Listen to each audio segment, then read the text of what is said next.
안녕하세요. 안녕하세요. 자, 조리원리 수업 시작하도록 하겠습니다. 저는 조리원리랑 더불어서 미리 인사드렸지만은 영양학, 식사요법, 조리원리 같이 여러분들하고 공부할 이경연이라고 합니다. 자, 조리원리 같은 경우에도 처음 시작할 때처럼 역시 마찬가지로 맨 처음에 해당이 되는 차례 부분 한번 봐주세요. 보시면은 1교시 시험 문제가 있었고 이제 2교시 시험 문제가 있게 되는 건데 2교시 시험 문제 부분에서 40문항이에요. 그래서 보시면 첫 번째에 해당이 되는 거에서 식품학 및 조리원리 이렇게 얘기하는데 식품학 하고요. 그 다음에 조리원리 하고 여기에 식품미생물 과목이 같이 들어가 있어요.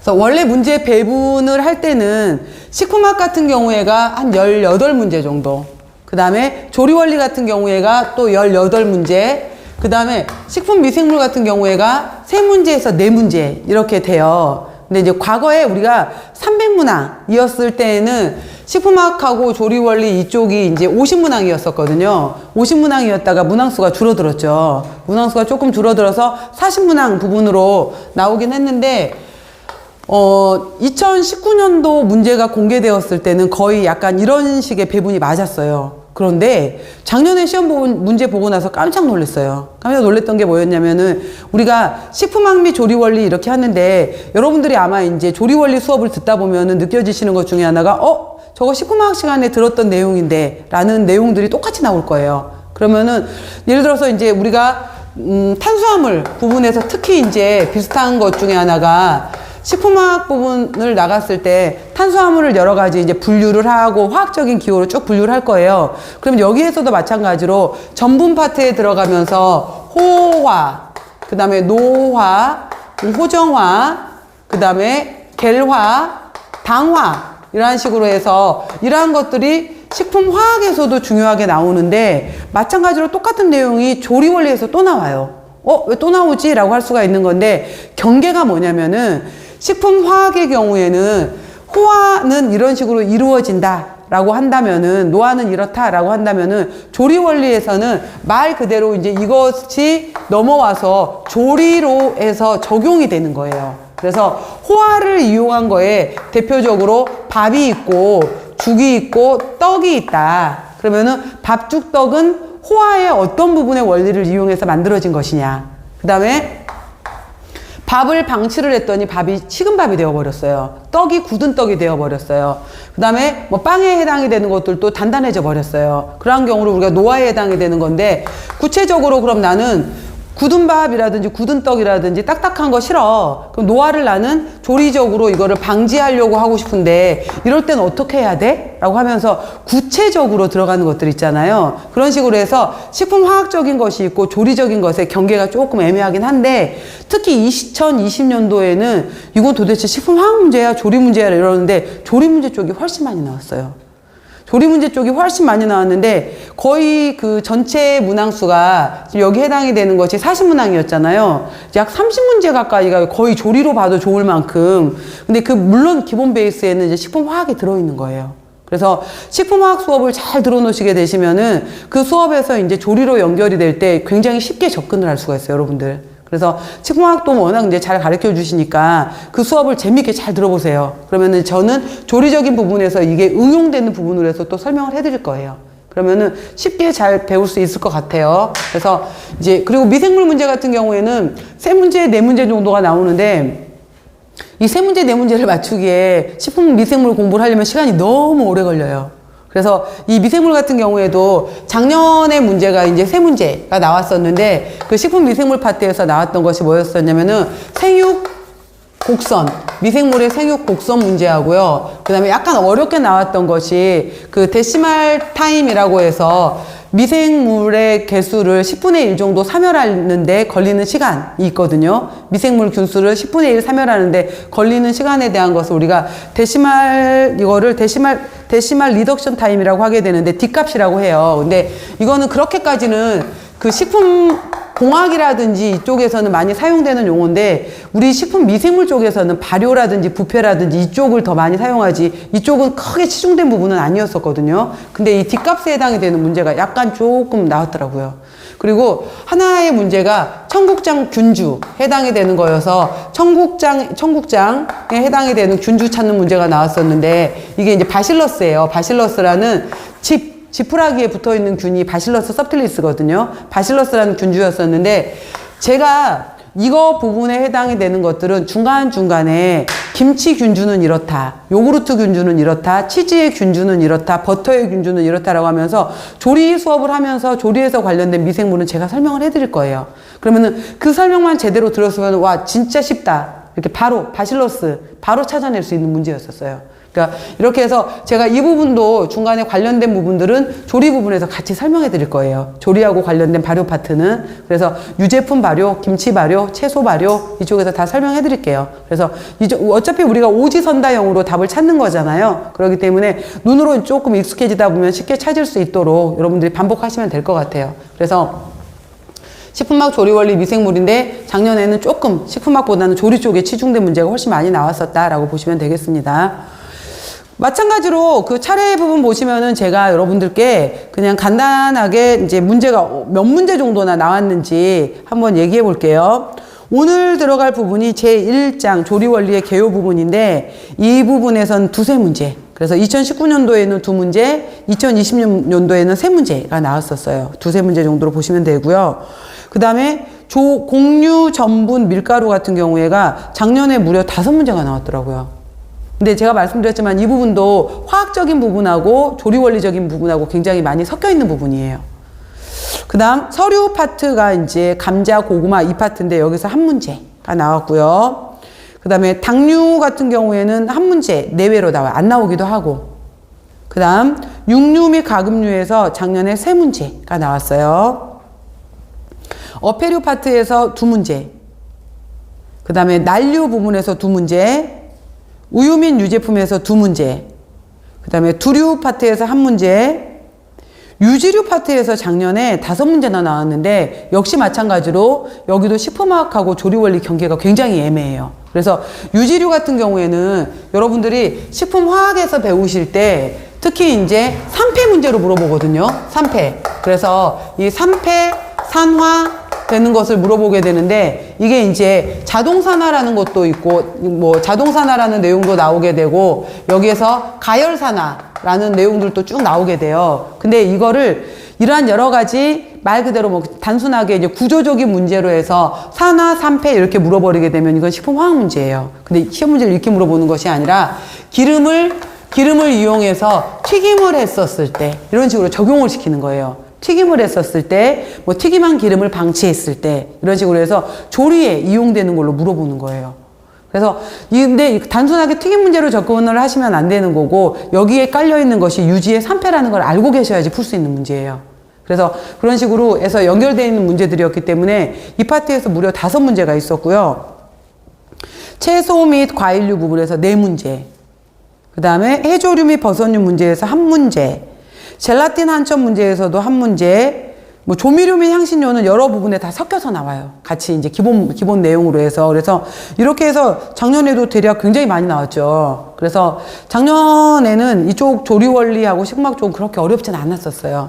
근데 항상 주장하는 거지만은, 말씀드리는 거지만은 공부를 했었을 때 쉽다라는 걸 아는 거지, 공부를 하지 않은 입장에서는 아무리 쉬운 문제가 나와도 모르는 건 어려운 거잖아요. 그러니까 마찬가지로 식품학 및 조리원리도 여러분들이랑 저랑 같이 공부하면서 조리원리 잘 같이 여러분들한테 제가 도움될 수 있도록 강의하도록 하겠습니다. 자, 다음 부분 보시면은 1장에 조리원리의 개요 이렇게 나와 있잖아요. 개요 부분 나와 있게 되는 건데 오늘 이 시간 같은 경우에는 그냥 두루두루 그냥 모든 부분에 해당이 되는 조리의 가장 기본에 해당이 되는 문제다 이렇게 그냥 생각하시면서 들으시면 될 것 같아요. 같이. 자, 식품과 조리라고 했는데 기호성과 영양소를 함유하고 있다라고 했는데 이제 여기 부분은 보통 어떤 식으로 얘기를 하냐면은 우리가 식품과 조리 원리라고 했잖아요. 그러면 식품하고 음식하고는 어떻게 달라? 라고 하게 되면은 뭐 이건 그냥 설명만 들으세요. 식품의 경우에는 약간 식품을 이용해서 음식이 되는 과정에 모든 과정에서 이 과정에 해당이 되는 것을 우리가 조리라고 볼 수가 있는 거예요. 그러면은 식품은 약간의 식재료, 우리가 이제 재료학 수업도 있잖아요. 학부 수업 중에 식재료의 의미가 있는 거고, 음식은 뭐 요리라든지 이제 바로 즉시 먹을 수 있는 것들에 해당이 되는 건데, 이 조리라는 개념에 있어서도 생각해 보면은 나는 고구마, 생고구마에 해당이 되는 것을, 고구마를 그냥 흙 털어내고 물로 씻어서, 그죠? 껍질에 해당이 되는 것도 씻지도 않고 나는 흙만 털어낸 다음에 고구마를 그냥 아작아작 씹어 먹을 거야. 그럼 씹어 먹는 고구마 같은 경우였고, 여기서 조리라는 것은 그냥 단순하게 씻는 과정만 들어갔잖아요. 그 다음에 나는 이걸 군 고구마로 먹을 거야. 튀긴 고구마로 먹을 거야. 찐 고구마로 먹을 거야. 여러 가지 방법이 있잖아요. 그래서 조리라는 데는 크게 비가열 조리라는 방법도 있고, 그 다음에 가열 조리라는 방법도 있어요. 그래서 단순하게 우리가 오이 생각해보면 오이 껍질도 까지 않고 씻잖아요. 그냥 심지어 씻지도 않고 그냥 먹겠다. 이러기 때문에 식품에서 음식이 되는 과정에는 비가열도 있고 가열도 있고, 그 다음에 여기에 이제 또 물이라는 과정이 첨가가 되기도 하고, 물이 아니라 기름을 이용해서 조리하기도 하고, 물 기름도 없이 단순하게 그냥 뭐 구이식으로 해서 불만 들어가서 하기도 하고, 다양한 방법에 해당이 되는 것을 우리가 조리라고 할 수 있어요. 근데 그러면은 식품이라는 건 도대체 뭐냐라고 했었을 때, 식품에 1차적인 것이 있고, 그 다음에 1차 기능, 그 다음에 2차 기능, 3차 기능이 있게 되는 건데, 시장이 반찬이다 라고 말할 만큼 우리는 밖으로부터 영양소가 들어와야 되잖아요. 혼자 독립 영양 못 하잖아. 광합성을 할 거야, 사람이. 그죠? 광합성도 못 하고 외부에서 음식을 먹어줘야 된단 말이에요. 그렇기 때문에 1차는 식품을 통해서 우리가 영양적 기능을 할 수가 있어야 돼요. 그래서 근데 이제 막 배가 고파서 막 먹었는데, 야, 기왕이면 나는 먹더라도 맛있는 거, 냄새 좋은 거, 구워 먹는 거, 튀겨 먹는 거, 내가 좋아하는 메뉴로 갈 거야 라고 하게 되면서 2차적인 기능의 경우에는 이제 기호성, 기왕이면 좀 더 좋은 거, 맛있는 거 찾아 먹고 싶단 말이에요. 나는 그냥 배부르는 게 목적이 아니야. 맛있는 거 먹고 싶어. 이렇게 가는 것이 이제 식품의 2차적 기능이에요. 근데 요즘은 1차적, 2차적인 것도 아니고, 다들 이제, 여러분들 그거 아시잖아. TV 그 홈쇼핑, 뭐 채널, 이렇게 넘기다 보면은, 사이에, 이제 뭐 예를 들어 비만 같은 경우에 막 이 사람이 이제 최근에 운동을 해갖고 여러 가지 체중 조절에 성공을 했대. 근데 알고 봤더니 이 사람의 식단을 살펴보니까 어떤 가루를 뿌리고 있어. 뭘 드시는 거예요? 물어봤더니 뭐 시서스 가루를 뿌리고 있대. 뭘 드시는 거예요? 유산균을 부어 먹고 있대. 뭘 드시는 거예요? 새싹 채소를 먹고 있대. 바로 옆 채널 딱 누르면 거기서 지금 방송되고 있는 거예요, 현재. 아시죠? 그렇게 해요, 실제로, 일부러. 그래서 이제 영양제 먹고 있는 거하고 그하고 같이 이제 케이블 TV하고 같이 연결시켜서 그걸 같이 하는 거예요. 여기서 이제 본방에 해당이 되는 공식 채널에서는 막 그거에 대해서 얘기를 해주고, 바로 그 옆 채널에서는 바로 이제 그 제품을 팔고 있는 거고, 실제 그렇게 하거든요. 그래서 그거에 관련된 내용들이 전부 다 이제 기능성으로 넘어오는 거예요, 요즘은. 그래서 이 기능성에 해당이 되는 것들로 해서 이제 생리 조절 기능으로 들어가면서 여기에 해당이 되는 것들이 뭐 노화를 억제한다. 그 다음에 항암 작용을 한다. 그 다음에 뭐 항비만 효과가 있다. 등등등등등등등등 여러 가지 작용을 하게 되면서 이제 들어가는 것들이 기능성이잖아요. 요즘은 기능성 식품들까지. 그래서 우리가 기능성 식품이라고 얘기를 하게 되면은, 예를 들어서 뭐 오메가3를 기능성 식품으로 해서 알약으로 먹고 있다. 그러니까 알약, 캡슐이라는 알약의 형태로 먹고 있지만은 얘는 약으로 안 들어가요. 기능성 식품으로 들어가는 거지. 그러니까 형태는 알약처럼 이렇게 된 형태지만은 분류는 기능성 식품으로 들어간단 말이에요. 이런 식으로 해서 1차적인, 2차적인, 3차적인 기능이 있다라고 볼 수가 있어요, 식품의 경우에는. 그리고 식품에서 우리가 음식으로 먹는 과정에 해당이 되는 것들은 다 조리라는 것으로 볼 수 있다. 넓은 범위로 조리라고 본다는 거예요. 봐보세요, 한번.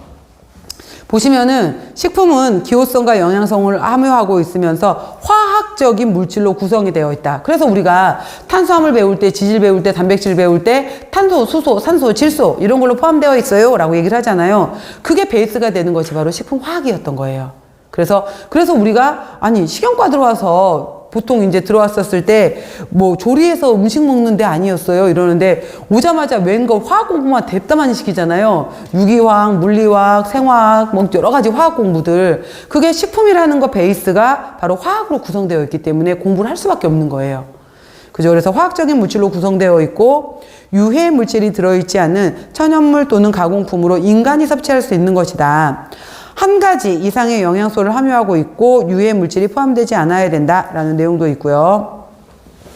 참고로 요즘에 우리가 그 이제 채소 같은 경우에도 그 다양한 색깔 채소들을 많이 먹어라 라고 하게 되면서 빨주노초 파남보 이렇게 얘기하면서 뭐 빨간색에 해당이 되는 채소도 골고루 먹고 노란색도 먹고 초록색도 먹고 흰색도 먹고 검정색도 먹고 이렇게 하면서 여러 가지 색깔 채소들 많이 얘기하잖아요. 컬러푸드라고 말하는 것들. 그래서 예를 들어서 뭐 빨간색의 가장 대표적인 거 그러면 피망부터 시작해서 파프리카 이런 빨간색 채소들도 있고 과일들도 있고 그죠? 그 다음에 노란색에 해당이 되는 것도 노랑 파프리카부터 시작해서 여러 가지 노랑, 그 다음에 초록초록에 해당이 되는 것들 뭐 브로콜리라든지 아스파라거스라든지 여러 가지 것들 초록이고요.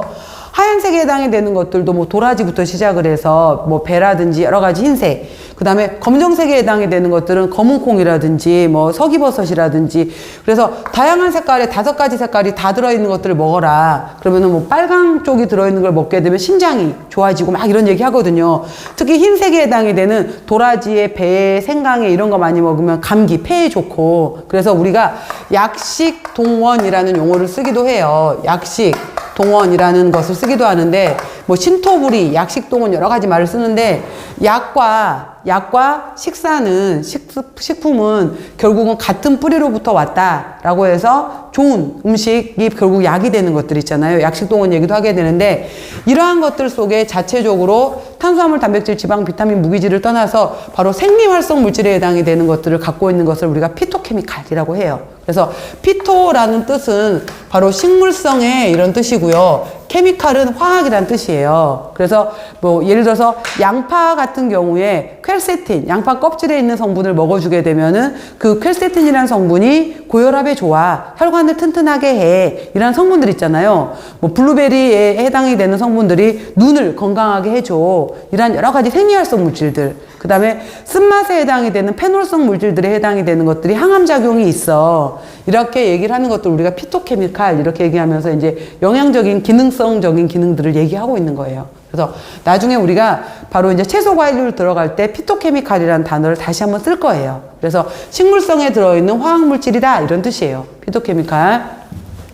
그래서 바로 이제 유해 물질이 포함되어 있지 않아야 된다라고 했고요. 쿠킹이라는 건 뭐냐라고 하면 식품에 존재하는 유독하거나 좋지 않은 성분을 제거하고 안전성과 맛을 증진시켜서 섭취하도록 하는 과정이다라고 했고요.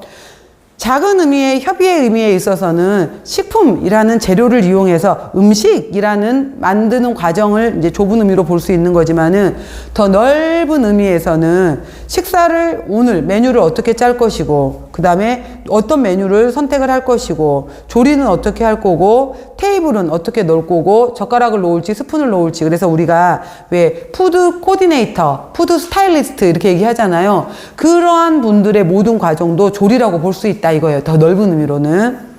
그래서 21세기 조리 과정은 바로 이제 손맛이라는 것이 아니라 사이언스. 그래서 여러분들 조리 원리도 배우셨지만 조리 과학이라는 것도 배우잖아요. 그리고 조리 과학 실험 해보셨죠. 그래서 조리 과학 실험이 있거든요. 그게 과학이라는 것은 이 사람만 하고 나서 끝나는 게 아니라 그 레시피를 보고 나서 그 과정을 똑같이 1번, 2번, 3번을 걸치면 누구나 다 똑같이 재현해낼 수 있는 걸 과학이라고 하는 거예요. 사이언스. 한 번으로 끝나는 것이 아니라 그래서 과학적이어야 된다. 바로 이런 것들이 이제 레시피를 만들어내는 표준 레시피를 만들어내는 거고 거기에다가 예술적인 것까지 들어갈 수 있다라는 내용이 있어요. 지금까지는 그냥 교양적인 내용이었어요. 지금부터 들어가는 게 이제 시험 문제예요. 식품으로 갖추어야 될 기본 조건이라고 했잖아요. 크게 5가지가 있어요. 이건 그냥 알아놓으세요. 식품이라고 한다면은 일단 영양을 가져야 될 거 아니에요. 그래서 5대 영양소의 배합이 잘 되어 있고 소화 흡수가 쉬워서 영양 목적을 충분히 달성해야 된다라고 했고요. 두 번째가 이제 기호적인 면에 있어서 여러분들 혹시 관능평가 해보신 적 있어요? 어떤 식재료라든지 이번에 뭐 우리가 새롭게 예를 들어서 증편이라는 막걸리를 만들었는데 막걸리를 이용해서 우리가 술떡 증편을 짜봤는데 이번에 이제 각 그 지역별로 예를 들어서 뭐 전라도에 뭐 산수유 막걸리, 제주도에 뭐 감귤 막걸리, 뭐 그다음에 뭐 어디에 뭐 더덕 막걸리, 어디에 땅콩 막걸리, 과연 그 막걸리들을 이용해서 막걸리의 종류가 달라지면은 그 증편에 쪄지는 향과 맛도 달라질까? 궁금하잖아요. 그럼 이걸 한번 떡을 이렇게 해서 한번 만들어 보자, 증편을. 그런 다음에 이제 사람들 모아놓고 나서 이거를 이제 관능 검사를 해보잖아요. 어느 게 제일 맛있는 것 같아? 여기에서 정말 땅콩 맛이 느껴져? 여기에서는 어떤 향이 느껴져? 이렇게 물어보는 거. 그러면 막걸리에 있었던 향이 증편으로 넘어왔었을 때도 과연 그 향이 그대로 있을 것인가. 그래서 사람들한테 관능평가를 해봤더니 에이, 가열되고 났더니 냄새가 다 사라져버렸더라. 아니? 그대로 남아있는 것도 있더라. 그 중에서 제일 뭐 많이 남아있던 건 뭐였어? 이런 식으로 평가할 수 있는 거잖아요. 그런 것들을 우리가 관능검사라고 해요. 근데 관능검사라고도 하는데, 관능, 이렇게 얘기하니까 이제 관능, 센소리, 감각, 관능 이런 뜻이거든요. 그래서 관능 감각, 센소리 이밸루에이션, 관능 평가라고 하는데, 여기는 뭐냐면은 눈, 코, 입, 귀, 그 다음에 손, 뭐 내지는 촉각, 이게 다 들어가는 거예요. 그래서 눈을 이용해서 우리가 음식을 먹을 때도 먼저 눈으로 본다라고 표현을 하잖아요. 시각적으로 봤었을 때, 이 색깔 마음에 들어? 이거 모양 예뻐? 그죠? 그러니까 먼저 눈으로 봤었는데 도저히 이거는 먹을 수 있는 비주얼이 아니야. 안 먹어. 이렇게 될 수도 있기 때문에 눈으로 먼저 먹는 거기 때문에 봐서 색깔도 예뻐야 되고 먹고 싶어야 된단 말이에요. 그 다음에 코로 맡았을 때, 이건 도저히 아니야. 그래서 바로 이제 우리가 냄새라고도 표현을 하기도 하고, 향기라고도 표현을 하게 되는데, 냄새나 향기에 있어서 냄새는 이거 발꼬락 냄새. 이거, 그러니까 별로 좋지 않은 것을 우리가 얘기할 땐 보통 냄새라고 표현을 하잖아요. 그리고, 야, 이거 꽃향기야. 되게 좋은 향기야. 캐러멜 향이야. 이렇게 얘기할 때, 뭐 딱히 구별짓지는 않지만은, 바로 이제 냄새, 향기, 이런 식으로도 표현하기도 하고요. 그 다음에 입에 들어왔었을 때, 이거 단맛이 너무 강해. 짠맛이 너무 강해. 이거 쓴맛이 너무 강한데? 이렇게 하면서 이제 맛에 대한 이야기를 또 하잖아요. 근데 우리가 여러분들 생각해보면은 거봉 생각해보세요. 거봉을, 알맹이를 터뜨리지 않았을 때, 밖에서 거봉 하나, 포도 하나를 뗐었을 때, 이걸 맡으면서, 이거 냄새가 나나? 근데 이거를 입에 넣고 나서 콱 깨물었었을 때, 입 안에서 퍼지는 향이 있잖아요. 그래서 바로 이제 입에서 느껴지는 냄새와 맛을 우리가 풍미라는 용어를 사용해요. 풍미. 그래서 풍미라는 용어를 쓰면서 이거를 플레이버라는 단어를 쓰기도 하는데, 이런 식으로 해서 이제 이 풍미가 어떠했는지, 그래서 이거를 가장 많이 이용하는 것이 소믈리에들이잖아요. 와인 소믈리에. 그래서 와인 소믈리에들 같은 경우에 목걸이가 있어요. 은색 목걸이. 그러니까 이렇게 밝은 은빛 색깔 목걸이가 있는데 약간 납작한 형태의 이렇게 원반처럼 되어 있는 이런 접시 같은 것이 달려있는 체인 목걸이가 있어요. 이 목걸이를 이제 목에 걸고 이렇게 이제 눈에서 이렇게 접시에다가 와인을 좀 부어요. 넓은 데다가.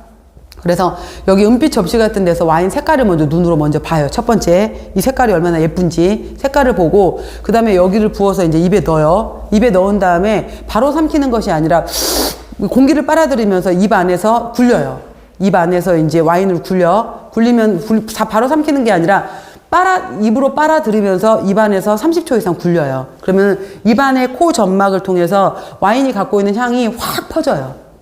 그때 그 향을 코끝으로 해서 이렇게 느끼는 거예요. 그래서 냄새 잘 맡는 사람들이 사실 요리 잘하는 사람들이에요. 그래서 입이 발달되어 있는 사람들이 요리를 잘하는 것이 아니라 코가 발달되어 있는 사람들이 요리를 잘하는 거예요. 그래서 이제 사실 입도 느끼는 거지만 코의 후각으로 느끼는 거거든요. 이 향이 무슨 향인지. 그래서 그 와인 소믈리에 하시는 분들이 뭐 3-4가지 와인이 섞여 있는 걸 다 찾아낸단 말이에요. 그게 머릿속에 그 향미 프로파일이 다 꽂혀 있는 거예요. 이건 꽃향이고, 이거는 뭐 풀향이고, 이거는 무슨 향이고, 그런 거 보니까 뭐 까베르네 쇼비뇽이 몇 % 섞였고, 메를레종이 몇 % 섞였고, 이런 것들이 쫙 정리가 되는 거예요. 전부 다. 냄새도 훈련이에요, 근데 중요한 거는. 그래서 이제 그런 것들을 통해서 보는 것을 우리가 풍미를 체크한다라고 얘기를 해요. 그 다음에 귀 같은 경우에도 예를 들어서 우리가 스낵류 같은 경우에 아삭아삭, 바삭바삭, 그 다음에 뭐 쩝쩝쩝쩝, 그 소리를 듣기 전까지 나도 안 먹고 싶었어. 근데 막상 다른 사람이 막 맛있게 먹는 소리를 들으니까 나도 왠지 먹어보고 싶어. 그래서 바로 소리라는 것을 통해서도 우리가 바삭바삭, 쩝쩝쩝, 그 다음에 찐득찐득 뭐 이런 소리들 있잖아요. 소리를 통해서도 우리가 맛을 자극받을 수가 있어요. 그 다음에 손을 통해서도 촉각도 있고, 또 입에서 느껴지는 촉각도 있잖아요. 이거 질깃질깃해. 이거 말랑말랑해. 이거 뭐 너무 질겨. 이건 너무 녹아버려 쉽게. 이런 식으로 해서 또 느껴지는 촉각들 있잖아요. 그래서 이런 식으로 해서 혀든 손이든 어디든 느낄 수 있는 촉각. 그래서 이거를 우리가 다섯 가지의 감각이다라고 해서 오감이라고 하는 거예요. 이거를 눈으로, 코로, 입으로, 귀로, 그 다음에 느낌으로 이렇게 아는 것을 우리가 오감이라고 하는 거고, 이러한 것들을 찾아내는 것을 우리가 관능검사라고 하는 거예요. 그래서 관능검사 혹은 이러한 것들을 우리가 감각검사 이렇게도 한편으로는 새롭게 뭐 감각이라는 단어를 쓰기도 하는데, 이 관능검사도 그래서 굉장히 중요해요, 사람들한테. 이거를 통과를 해야지 사람들이 좋아할 거 아니야, 그죠? 그래서 이러한 기호적인 면,